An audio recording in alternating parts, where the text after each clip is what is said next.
Everyone, welcome to Prince World YouTube channel.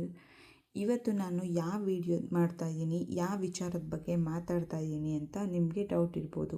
But ಈ ಸ್ಲೈಡ್ನ ನೋಡ್ತಾ ಇದ್ದರೆ ನಿಮಗೆ ಗೊತ್ತಾಗ್ತಾ ಇದೆ. ಕೆಲವರಿಗೆ ಇದ್ರ ಬಗ್ಗೆ ಐಡಿಯಾ ಇರುತ್ತೆ, ಬಟ್ ಯಾರಿಗೆ ಐಡಿಯಾ ಇಲ್ಲ ನಾನು ಮುಂದೆ ಹೇಳ್ತಾ ಹೋಗ್ತೀನಿ. ಯಾರೆಲ್ಲ ನನ್ನ ಚಾನಲ್ಗೆ ಸಬ್ಸ್ಕ್ರೈಬ್ ಆಗಿಲ್ಲ ಸಬ್ಸ್ಕ್ರೈಬ್ ಮಾಡಿ, ಹಾಗೆ ನಿಮ್ಮ ಫ್ರೆಂಡ್ಸ್ ಜೊತೆ ಶೇರ್ ಮಾಡಿ. ಏನಿದು PMFBY ಅಂತ ಹೇಳಿದ್ರೆ ಪ್ರಧಾನಮಂತ್ರಿ ಫಸಲ್ ಬಿಮಾ ಯೋಜನಾ. ಇದು ಒಂದು ಕೇಂದ್ರ ಸರ್ಕಾರದ ಪ್ರಾಯೋಜಿತ ಯೋಜನೆಯಾಗಿದೆ.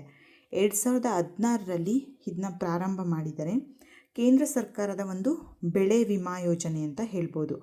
ಅಂದರೆ ಕಡಿಮೆ ಪ್ರೀಮಿಯಂ ದರದಲ್ಲಿ ಕೊಡುವಂಥ ಒಂದು ಯೋಜನೆಯಾಗಿದೆ. ಸಮಗ್ರ ಬೆಳೆ ಅಂದರೆ ನಾವು ಬೆಳೆಯುವಂಥ ಎಲ್ಲ ಬೆಳೆಗಳಿಗೂ ಒಂದು ವಿಮೆ ರಕ್ಷಣೆಯನ್ನು ಒದಗಿಸುವ ಮೂಲಕ ಏನು ಕೃಷಿ ಉತ್ಪಾದಕರಿದ್ದಾರೆ ಅವರಿಗೆ ಒಂದು ಪ್ರೋತ್ಸಾಹವನ್ನು ಕೊಡುವಂತಹ ಯೋಜನೆಯಾಗಿದೆ. ಇದನ್ನು ಕೇಂದ್ರ ಸರ್ಕಾರ ಜಾರಿಗೆ ತಗೊಬಂದಿದೆ ಫ್ರೆಂಡ್ಸ್. ಇಲ್ಲಿ ಯಾವ ಸಚಿವಾಲಯದ ಮೂಲಕ ಇದನ್ನ ಜಾರಿಗೆ ತರ್ತಾರೆ ಅಂತ ಹೇಳಿದ್ರೆ ಭಾರತ ಸರ್ಕಾರದ ಕೃಷಿ ಮತ್ತು ರೈತರ ಕಲ್ಯಾಣ ಸಚಿವಾಲಯದ ಪ್ರಮುಖ ಕಾರ್ಯಕ್ರಮ ಇದಾಗಿದೆ ಫ್ರೆಂಡ್ಸ್. ನೆಕ್ಸ್ಟು ಇದರಲ್ಲಿ ಯಾರು ಪಾಲುದಾರರು ಇರ್ತಾರೆ ಅಂತ ಹೇಳಿದ್ರೆ ಕೇಂದ್ರ ಸರ್ಕಾರ ಆಗಿರ್ಬೋದು ಅಥವಾ ರಾಜ್ಯ ಸರ್ಕಾರಗಳು, ಬ್ಯಾಂಕ್ಗಳು, ಸಾಮಾಜಿಕ ಸೇವಾ ಕೇಂದ್ರಗಳಾಗಿರ್ಬೋದು, ವಿಮಾ ಕಂಪನಿಗಳಾಗಿರ್ಬೋದು ಮತ್ತು ರೈತರು. ಇಲ್ಲಿ ಬ್ಯಾಂಕ್ಗಳಂತ ಹೇಳಿದ್ರೆ RBI ಆಗಿರ್ಬೋದು ಅಥವಾ ಜನರಿಗೆ ಸಾಲಗಳನ್ನು ಕೊಡುವಂಥ ಬ್ಯಾಂಕ್ಗಳಾಗಿರ್ಬೋದು. ಸಾಮಾಜಿಕ ಸೇವಾ ಕೇಂದ್ರಗಳು ಅಂತ ಹೇಳಿದ್ರೆ ಸಮಾಜದ ಒಳಿತಿಗಾಗಿ ಇರುವಂತಹ ಒಂದು ಕೇಂದ್ರಗಳು. ಈ ಎಲ್ಲವೂ ಕೂಡ ಪಾಲುದಾರರಾಗಿರ್ತಾರೆ. ನೆಕ್ಸ್ಟು ಪ್ರೀಮಿಯಂ ದರಗಳು. ಇಲ್ಲಿ ಪ್ರೀಮಿಯಂ ದರಗಳಂತ ಹೇಳಿದ್ರೆ ಏನು ಒಂದು ಬೆಳೆಗಳನ್ನ ಬೆಳೀತಾರೆ ಅದು ಎಲ್ಲ ಬೆಳೆಗಳಿಗೂ ಒಂದೇ ರೀತಿಯಾದಂಥ ಪ್ರೀಮಿಯಂ ದರನ ಫಿಕ್ಸ್ ಮಾಡಿರಲ್ಲ ಫ್ರೆಂಡ್ಸ್. ಖಾರಿಫ್ ಬೆಳೆಗಳಿಗೆ 2%, ರಾಬಿ ಬೆಳೆಗಳಿಗೆ 1.5%, ವಾಣಿಜ್ಯ ಮತ್ತು ತೋಟಗಾರಿಕಾ ಬೆಳೆಗಳಿಗೆ 5%ನ ಫಿಕ್ಸ್ ಮಾಡಿರ್ತಾರೆ ಫ್ರೆಂಡ್ಸ್. ಈ ಉಳಿದಂಥ ಅಮೌಂಟ್ನ ಸರ್ಕಾರನೇ ಕೊಡೋದು. ಇಲ್ಲಿ ಸರ್ಕಾರದ ಸಬ್ಸಿಡಿಯಲ್ಲಿ ಯಾವುದೇ ರೀತಿಯಂಥ ಹೆಚ್ಚಿನ ಲಿಮಿಟ್ನ ರೈತರ ಮೇಲೆ ಹೇರೋದಿಲ್ಲ, ಕಡಿಮೆ ದರದಲ್ಲೇ ಕೊಡೋದು. ಇಲ್ಲಿ ಖಾರಿಫ್ ಬೆಳೆ ಅಂತ ಹೇಳಿದ್ರೆ ಅದು ಒಂದು ಮುಂಗಾರು ಬೆಳೆ ಆಗಿರುತ್ತೆ. ಮಳೆಗಾಲದಲ್ಲಿ ಬಿತ್ತನೆ ಮಾಡುವಂಥ ಬೆಳೆಗಳು. ಜೂನಲ್ಲಿ ಆರಂಭ ಮಾಡ್ತಾರೆ ಬಿತ್ತನೆ ಮಾಡಲಿಕ್ಕೆ, ಸೆಪ್ಟೆಂಬರ್ ಅಥವಾ ಅಕ್ಟೋಬರ್ ತಿಂಗಳಲ್ಲಿ ಕಟಾವನ್ನ ಮಾಡ್ತಾರೆ ಫ್ರೆಂಡ್ಸ್. ಫಾರ್ ಎಕ್ಸಾಂಪಲ್ ಭತ್ತ ಆಗಿರ್ಬೋದು, ಜೋಳ, ಹತ್ತಿ, ನೆಲಗಡಲೆ, ಮೆಕ್ಕೆಜೋಳ, ಸೊಪ್ಪು, ತರಕಾರಿ ಈ ಎಲ್ಲ ಬೆಳೆಗಳು ಬಂದು ಖಾರಿಫ್ ಬೆಳೆಗಳಾಗಿರುತ್ತೆ. ಈ ಒಂದು ಮುಂಗಾರು ಏನು ಬೆಳೆ ಅಂತ ಹೇಳಿದೆ ಇದು ಮಳೆನ ಅವಲಂಬಿತ ಆಗಿರುತ್ತೆ ಫ್ರೆಂಡ್ಸ್. ಅಂದರೆ ಹೆಚ್ಚು ತೇವಾಂಶ ಇರಬೇಕು ಮತ್ತು ಇದಕ್ಕೆ ತಾಪಮಾನ ಅನ್ನೋದು ಹೆಚ್ಚಾಗಿ ಬೇಕಾಗಿರುತ್ತೆ. ನೆಕ್ಸ್ಟು ರಾಬಿ ಬೆಳೆ. ಇದು ಒಂದು ಚಳಿಗಾಲದ ಬೆಳೆ ಆಗಿರುತ್ತೆ.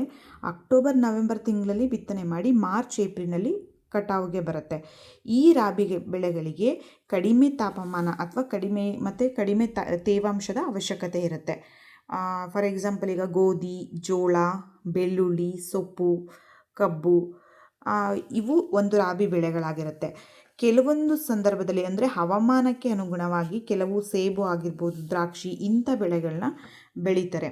ಅಂದರೆ ಈ ರಾಬಿ ಬೆಳೆಗಳೇನಾಗಿದೆ ಅಂದರೆ ಹಿಮ ಅಥವಾ ಚಳಿ ಏನೇ ಇದ್ರೂ ಅವನ್ನ ಮ್ಯಾನೇಜ್ ಮಾಡುವಂಥ ಬೆಳೆಗಳಾಗಿರುತ್ತೆ. ಅಂದರೆ ಇದಕ್ಕೆ ಕಡಿಮೆ ನೀರಿನ ಅವಶ್ಯಕತೆ ಇರುತ್ತೆ. ಈಗ ಟೆಂಪ್ರೇಚರ್ ಅಂತ ಹೇಳಿದ್ರೆ ಒಂದು 10 to 25 ಡಿಗ್ರಿ ಸೆಲ್ಸಿಯಸ್ ಇದ್ದರೆ ಸಾಕಾಗುತ್ತೆ. ಇಂಥ ಬೆಳೆಗಳನ್ನ ಹೆಚ್ಚಾಗಿ ನಾವು ಉತ್ತರ ಭಾರತದ ಪ್ರದೇಶಗಳಲ್ಲಿ ಹೆಚ್ಚಾಗಿ ನೋಡ್ತೀವಿ ಫ್ರೆಂಡ್ಸ್. ನೆಕ್ಸ್ಟು ವಾಣಿಜ್ಯ ಮತ್ತು ತೋಟಗಾರಿಕಾ ಬೆಳೆಗಳಂತ ಹೇಳಿದ್ರೆ ಇವಾಗ ಆರ್ಥಿಕವಾಗಿ ಮತ್ತು ಹೆಚ್ಚಿನ ಲಾಭಕ್ಕಾಗಿ ದೊಡ್ಡ ಪ್ರಮಾಣದಲ್ಲಿ ಬೆಳೆಯುವಂಥ ಬೆಳೆಗಳಾಗಿದೆ. ಅಂದರೆ ಈಗ ಒಂದು ಬೆಳೆನ ಬೆಳಿತೀವಿ ಅಂತ ಹೇಳಿದ್ರೆ ನಮ್ಮ ಸ್ಥಳೀಯ ಬಳಕೆ ಮಾತ್ರ ಅಲ್ಲದೆ ಮಾರುಕಟ್ಟೆಗೆ ಮಾರಾಟ ಮಾಡಲಿಕ್ಕೆ ಅಥವಾ ಬೇರೆ ಕಡೆಗೆ ರಫ್ತು ಮಾಡಲಿಕ್ಕೆ ಇಂಥ ಉದ್ದೇಶಕ್ಕಾಗಿ ಬೆಳೆಯುವಂಥ ಬೆಳೆಗಳಾಗಿರುತ್ತೆ. ಫಾರ್ ಎಕ್ಸಾಂಪಲ್ ಈಗ ತೈಲ ಬೀಜಗಳು ಅಂತ ಹೇಳಿದ್ರೆ ಸೋಯಾಬೀನ್ ಆಗಿರ್ಬೋದು, ತೆಂಗು, ಸಾಸಿವೆ, ಸೂರ್ಯಕಾಂತಿ ಈ ರೀತಿ. ನಾರಿನ ಬೆಳೆಗಳಂದರೆ ಫೈಬರ್ ಈ ಥರ ಬೆಳೆಗಳಂತ ಹೇಳಿದ್ರೆ ಹತ್ತಿ, ತಾಳೆ. ನೆಕ್ಸ್ಟು ಸಕ್ಕರೆ ಅಥವಾ ಪಾನೀಯ ಬೆಳೆಗಳಂತ ಹೇಳ್ಬೋದು ಕಬ್ಬು, ಕಾಫಿ, ಚಹಾ. ನೆಕ್ಸ್ಟು ಮಸಾಲೆ ಬೆಳೆಗಳು ಅಂತ ಹೇಳಿದ್ರೆ ಮೆಣಸು, ಏಲಕ್ಕಿ, ಜೀರಿಗೆ, ಧನಿಯಾ. ನೆಕ್ಸ್ಟು ತಂಬಾಕು ಬೆಳೆಗಳು ಮೆಂತ್ಯೆ, ಅಶ್ವಗಂಧ ಈ ರೀತಿಯಾದಂಥ ಬೆಳೆಗಳಾಗಿರುತ್ತೆ. ನೆಕ್ಸ್ಟು ಅಪಾಯಗಳ ವ್ಯಾಪ್ತಿ ಅಂತ ಹೇಳಿದ್ರೆ ಫ್ರೆಂಡ್ಸ್ ಇಲ್ಲಿ ಅದಕ್ಕೆ ಅರ್ಹತೆಗಳು ಏನಿರಬೇಕು. ಈ ಅರ್ಹತೆ ಅಂತ ಹೇಳಿದ್ರೆ ನಾವು ಒಂದು ಬೆಳೆನ ಬೆಳಿತೀವಿ ಅಂತ ಹೇಳಿದ್ರೆ ಆ ಬೆಳೆಗೆ ನಾವು ವಿಮೆ ತಗೊಳ್ಬೇಕು ಅಂತಂದರೆ ಯಾವ ರೀತಿ ಅರ್ಹತೆ ಇರಬೇಕು ಅಂತ ಹೇಳಿದ್ರೆ ಸಹಜವಾಗಿ ಅಥವಾ ನ್ಯಾಚುರಲ್ ಆಗಿ ಬೆಂಕಿ ಆಹುತಿ ಆಗಿರ್ಬೋದು, ಮಳೆ ಗಾಳಿಗೆ, ಪ್ರವಾಹಕ್ಕೆ, ಲ್ಯಾಂಡ್ಸ್ಲೈಡ್ಸ್ ಅಂತ ಹೇಳ್ತೀವಿ ಅಂದರೆ ಭೂಕುಸಿತ, ಅಥವಾ ಕೀಟಗಳು ಬೆಳೆನ ತಿನ್ನೋದಾಗಿರ್ಬೋದು, ಅಥವಾ ಏನಾದರೂ ರೋಗಗಳಿಂದ ಈ ರೀತಿಯಾಗಿ ಒಂದು ಬೆಳೆ ನಷ್ಟ ಆಗಿದೆ ಅಂದರೆ ಇದೆಲ್ಲ ಮಾನವ ನಿರ್ಮಿತ ಆಗಿರಲ್ಲ ಅಥವಾ ಮಾನವನಿಂದ ಆಗಿರಲ್ಲ, ಇದೆಲ್ಲ ನ್ಯಾಚುರಲ್ ಆಗಿ ಆಗಿರುವಂಥ ಬೆಳೆಗಳು. ಇಂಥ ಬೆಳೆಗಳಿಗೆ ಈ ಒಂದು ಯೋಜನೆ ಅಡಿಯಲ್ಲಿ ವಿಮೆನ ಕೊಡಲಾಗುತ್ತೆ ಫ್ರೆಂಡ್ಸ್. ಅದ್ರ ಜೊತೆಗೆ ಈಗ ಹವಾಮಾನ ನಾವು ಕಂಟ್ರೋಲ್ ಮಾಡೋಕ್ಕಾಗಲ್ಲ, ಒಂದೇ ರೀತಿಯಾದ ಹವಾಮಾನ ಇರಲ್ಲ. ಈಗ ನಾವು ಒಂದು ಬೆಳೆನ ಬಿತ್ತನೆ ಮಾಡೋಕ್ಕೆ ಹೋಗ್ತೀವಿ, ಅಂಥ ಸಂದರ್ಭದಲ್ಲಿ ನಮಗೆ ಹವಾಮಾನ ಅನ್ನೋದು ಸಪೋರ್ಟ್ ಮಾಡಲ್ಲ, ಆಗ ನಾವು ಬಿತ್ತನೆ ಮಾಡಲಿಕ್ಕಾಗಲ್ಲ. ಅಂತಹ ಬೆಳೆಗಳಿಗೂ ಕೂಡ ನಮಗೆ ವಿಮೆ ಸಿಗುತ್ತೆ. ನೆಕ್ಸ್ಟು ಕೊಯ್ಲಿನ ನಂತರ ಅಂತ ಹೇಳಿದ್ರೆ, ಈಗ ನಾವು ಬೆಳೆನ ಕಟಾವು ಮಾಡಿ 14 ದಿನಗಳವರೆಗೆ ಹೊಲದಲ್ಲೇ ಬಿಟ್ಟಿರ್ತೀವಿ. ಈಗ ಮಳೆಯಿಂದನೋ ಅಥವಾ ಬೇರೆ ರೀತಿಯಿಂದಾಗಿ ಆ ಒಂದು ಬೆಳೆ ನಷ್ಟ ಆಗಿರುತ್ತೆ, ಇಂತಹ ಬೆಳೆಗೂ ವಿಮೆ ಕೊಡ್ತಾರೆ. ನೆಕ್ಸ್ಟು ಅನರ್ಹತೆ ಅಂದರೆ ಯಾವ ರೀತಿಯಾಗಿ ಒಂದು ಬೆಳೆ ನಾಶ ಆಗಿದೆ ಅನ್ನೋದು ತುಂಬ ಮುಖ್ಯ ಆಗುತ್ತೆ. ಈಗ ಯುದ್ಧ ಆಗಿರ್ಬೋದು, ಪರಮಾಣು ವಿಕಿರಣಗಳು, ಇಂಥದ್ರಿಂದ ಬೆಳೆ ಹಾನಿಯಾದರೆ ಇದಕ್ಕೆಲ್ಲ ವಿಮೆ ಕೊಡೋಕ್ಕಾಗಲ್ಲ ಫ್ರೆಂಡ್ಸ್, ಕೊಡೋದು ಇಲ್ಲ. ಅಥವಾ ಗಲಭೆಗಳಿಂದ ಅಂದರೆ ಅವರವರೇ ಜಗಳ ಮಾಡ್ಕೊಳ್ಳೋದು, ಕಳ್ತನ ಆಗಿರ್ಬೋದು, ಹಸುಗಳು ಮೇಯಿಸಿರೋದ್ರಿಂದ ಇಂಥ ಬೆಳೆಗಳಿಗೆ ಇದರಿಂದ ಬೆಳೆ ಹಾನಿಯಾದರೆ ವಿಮೆ ಕೊಡೋದಿಲ್ಲ ಫ್ರೆಂಡ್ಸ್. ನೆಕ್ಸ್ಟು ಇತ್ತೀಚೆಗೆ ಈ ಯೋಜನೆನ ತುಂಬ ಸಮರ್ಪಕವಾಗಿ ಅನುಷ್ಠಾನ ಮಾಡುವ ಮೂಲಕ ಇಡೀ ದೇಶದಲ್ಲೇ ಕರ್ನಾಟಕ ರಾಜ್ಯ ಮೊದಲ ಸ್ಥಾನದಲ್ಲಿದೆ. ಅದು ಇತ್ತೀಚಿನ ಒಂದು ಕರೆಂಟ್ ಅಫೇರ್ಸ್ ಆಗಿರುತ್ತೆ ಫ್ರೆಂಡ್ಸ್, ಅಂದರೆ ಈಗ 2023-24ರಲ್ಲಿ ಬಂದಿರೋವಂಥ ನ್ಯೂಸ್ ಆಗಿದೆ. ನೆಕ್ಸ್ಟು ನೀವು ನಂದು ಮೊದಲನೇ ಪೇಜಲ್ಲಿ ನೋಡುವಾಗ ಸಾರಥಿ ಅಂದರೆ ಏನು ಅಂತ ತುಂಬ ಡೌಟ್ ಬರ್ತಾ ಇದೆ. Sarathi portal sand box for agriculture, rural security, technology and insurance, ಕೃಷಿ, ಗ್ರಾಮೀಣ ಭದ್ರತೆ, ತಂತ್ರಜ್ಞಾನ ಮತ್ತು ವಿಮೆಗಾಗಿ ಸ್ಯಾಂಡ್ ಬಾಕ್ಸ್ ಅಂತ ಹೇಳ್ಬೋದು, ಅಥವಾ ಒಂದು ಪೋರ್ಟಲ್ ಅಂತ ಹೇಳ್ಬೋದು, ಕುಂದುಕೊರತೆ ನಿವಾರಿಸುವ ವೇದಿಕೆ ಅಂತಲೇ ಹೇಳ್ಬೋದು. ಏನು ಪ್ರಧಾನಮಂತ್ರಿ ಫಸಲ್ ಬಿಮಾ ಯೋಜನೆ ಇದೆ, ಅದ್ರ ಅಡಿ ನಮಗೆ ಯಾವುದೇ ರೀತಿ ಪ್ರಾಬ್ಲಮ್ಸ್ಗಳು ಬಂದ್ರೂ ಅದನ್ನ ನಮಗೆ ನಿವಾರಣೆ ಮಾಡಿ ರೈತರಿಗೆ ಮತ್ತು ಗ್ರಾಮೀಣ ಸಮುದಾಯಗಳಲ್ಲಿ ಏನು ತೊಂದರೆಗಳನ್ನ ಅವರು ಫೇಸ್ ಮಾಡ್ತಾ ಇದ್ದಾರೆ ಅದನ್ನ ತಕ್ಷಣದಲ್ಲಿ ನಿವಾರಿಸಿ ವಿಮಾ ಸೌಲಭ್ಯವನ್ನು ಹೆಚ್ಚಿಸುವಂಥ ಗುರಿನ ಈ ಒಂದು ಸಾರಥಿ ಪೋರ್ಟಲ್ ಹೊಂದಿದೆ.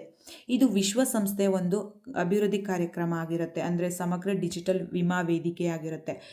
ಈ ಒಂದು ಸಾರಥಿ ಅನ್ನೋದು ಬೆಳೆ ವಿಮೆ ಜೊತೆಗೆ ಅನಿಮಲ್ ಆ್ಯಂಡ್ ಪೌಲ್ಟ್ರಿ ಇನ್ಶೂರೆನ್ಸ್ ಕೊಡ್ಬೋದು, ಪರ್ಸ್ನಲ್ ಆಕ್ಸಿಡೆಂಟ್ ಇನ್ಶೂರೆನ್ಸ್ ಆಗಿರ್ಬೋದು, home insurance, farming equipment insurance ಆಗಿರ್ಬೋದು, ಲೈಟ್ ಕಮರ್ಷಿಯಲ್ ವೆಹಿಕಲ್ ಇನ್ಶೂರೆನ್ಸ್ ಆಗಿರ್ಬೋದು, ಇಂತಹ ಇನ್ಶೂರೆನ್ಸ್ಗಳನ್ನ ಕೂಡ ಈ ಯೋಜನೆ ಜೊತೆ ಆ್ಯಡ್ ಮಾಡಿದೆ ಫ್ರೆಂಡ್ಸ್.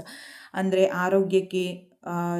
ಆರೋಗ್ಯ ಜೀವ ವಿಮೆ, ಮನೆಗೆ, ಅಂಗಡಿ, ಕೃಷಿ ಉಪಕರಣಗಳು, ಮೋಟಾರ್ ಮತ್ತು ಪ್ಯಾರಾಮೆಟ್ರಿಕ್ ಉತ್ಪನ್ನಗಳ ಮೇಲೆ ಕೂಡ ವಿಮೆನ ನೀಡ್ತಾ ಇದೆ. ಈ ರೀತಿ ವಿಮೆಗಳನ್ನ ನೀಡೋದ್ರ ಜೊತೆಗೆ ರೈತರನ್ನ ಕೃಷಿಯಲ್ಲಿ ಹೆಚ್ಚಿನ ರೀತಿಯಲ್ಲಿ ಪ್ರೋತ್ಸಾಹ ನೀಡುವುದರ ಮೂಲಕ ಅವರಿಗೆ ಉತ್ತೇಜನನ ಈ ಒಂದು ಪೋರ್ಟಲ್ ಕೊಡ್ತಾ ಇದೆ ಫ್ರೆಂಡ್ಸ್. ನೆಕ್ಸ್ಟು ಏನೇ ತೊಂದರೆಗಳಿದ್ರೂ ಈ ಒಂದು ಸಹಾಯವಾಣಿ ಮೂಲಕ ಅವರ ಕುಂದುಕೊರತೆಗಳನ್ನ ನಿವಾರಿಸ್ಕೊಳ್ಬೋದು, ಮತ್ತು AID ಅಪ್ಲಿಕೇಶನ್ ಮೂಲಕ ಅವರ ಅರ್ಜಿಗಳನ್ನ ಅವರು ಸಲ್ಲಿಸ್ಬೋದು. ಈ ರೀತಿ ಮಾಡಿದಾಗ ಯಾವುದೇ ತೊಂದರೆಗಳಿದ್ರೂ ಅದನ್ನ ತಕ್ಷಣದಲ್ಲಿ ನಿವಾರಿಸುವ ಕಾರ್ಯನ ಈ ಒಂದು ಪೋರ್ಟಲ್ ಮಾಡುತ್ತೆ ಫ್ರೆಂಡ್ಸ್. ಸೊ ಇಲ್ಲಿಗೆ ನಾನು ವಿಡಿಯೋನ ಮುಗಿಸ್ತಾ ಇದ್ದೀನಿ ಫ್ರೆಂಡ್ಸ್. ಮುಂದೆ ಮತ್ತಷ್ಟು ಯೋಜನೆಗಳ ಜೊತೆ ನಿಮಗೆ ಸಿಗ್ತೀನಿ. Thank you. Have a nice day.